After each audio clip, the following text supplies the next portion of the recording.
Badan Eksekutif Mahasiswa Universitas Riau menolak kasus tersebut diselesaikan secara kekeluargaan.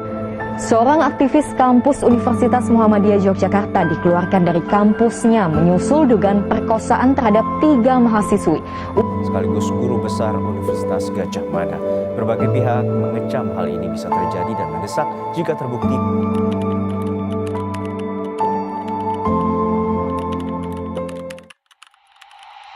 Assalamualaikum warahmatullahi wabarakatuh.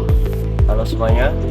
Pada video ini kami akan membahas isu penting yang kerap terjadi di lingkungan sekitar kita, yakni maraknya kasus pelecehan seksual yang terjadi di lingkup universitas. Fenomena ini mulai sering muncul di berbagai media sosial yang melibatkan dari kalangan dosen, rektor, ataupun dari kalangan mahasiswa itu sendiri. Kasus pelecehan seksual di kampus mulai sering beredar di berbagai berita. Berdasarkan survei nasional, terdapat lebih dari 27% mahasiswa pernah merasakan atau menyaksikan kasus tersebut. Kasus pelecehan seksual dapat berupa pemaksaan fisik, sentuhan tanpa izin, serta ancaman nilai dan posisi. Kasus pelecehan seksual diperparah akibat korban yang merasa takut untuk melapor serta ancaman akan masa depan yang akan terganggu.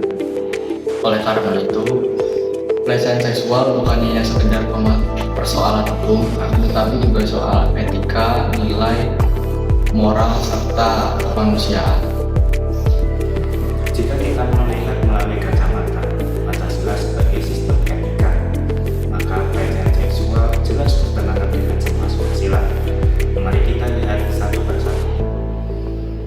Sila yang pertama, ketuhanan yang Maha Esa. Setiap manusia harus menjunjung tinggi nilai moral dan menjauhi perbuatan yang menjatuhkan martabat orang lain. Sila yang kedua, kemanusiaan yang adil dan beradab. Pelecehan seksual jelas melanggar norma kemanusiaan dan tidak menghormati hak tubuh individu. Sila ketiga, persatuan Indonesia. Lingkungan kampus harus menjadi tempat aman, menjadi ruang aman. Jika mahasiswa tidak merasa aman, maka kebersamaan dan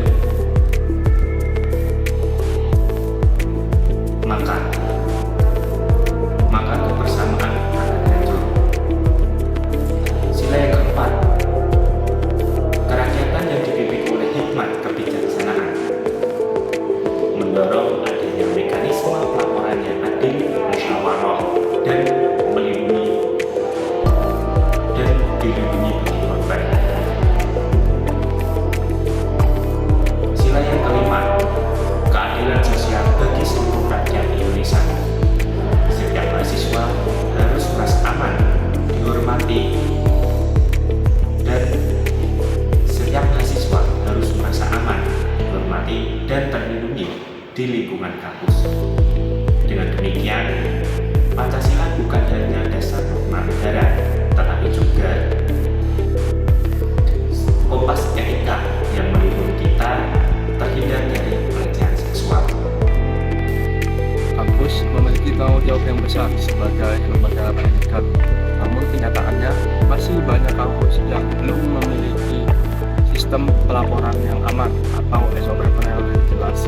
Kampus ideal harus mampu menciptakan lingkungan yang aman melalui pencegahan, perlindungan, dan penindakan. Ini dapat dilakukan dengan yang pertama, menyediakan jalur pelaporan rahasia. Yang kedua, membentuk satgas pencegahan kekerasan seksual.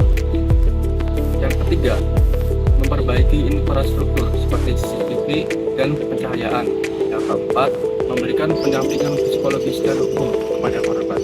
Kampus juga perlu melakukan edukasi berkala yang menekankan terhadap bahaya kekerasan seksual. Mahasiswa memiliki peran penting dalam perubahan budaya di kampus. Sebagus apapun kebijakan di kampus tidak akan efektif tanpa keterlibatan mahasiswa. Mahasiswa dapat mulai dari hal-hal kecil dengan menghentikan candaan seksual, menegur teman yang melecehkan orang lain, dan tidak ikut membela pelaku walaupun masih satu lingkup pertemanan. mahasiswa juga dapat mendukung korban dengan cara memberikan tempat aman untuk bercerita, menemani korban untuk melapor, dan menjaga kerahasiaan mereka. Selain itu, mahasiswa juga bisa aktif dalam organisasi kampus untuk mendorong kebijakan anti pelecehan. Dengan menerapkan nilai-nilai Pancasila di kehidupan nyata, mahasiswa dapat menciptakan lingkungan yang saling mendukung, saling menjaga, dan anti pelecehan seksual. Nah, demikian pembahasan video mengenai Pancasila sebagai sistem etika dalam menyikapi maraknya kasus pelecehan seksual yang terjadi di lingkungan universitas, yang dapat kita tarik kesimpulan dengan kolaborasi antara mahasiswa dan juga pihak universitas. Tentunya kita bisa membangun lingkungan akademik yang aman dan beradab serta bebas dari kekerasan seksual. Terima kasih atas perhatiannya telah menonton video kali ini. Wassalamualaikum warahmatullahi wabarakatuh.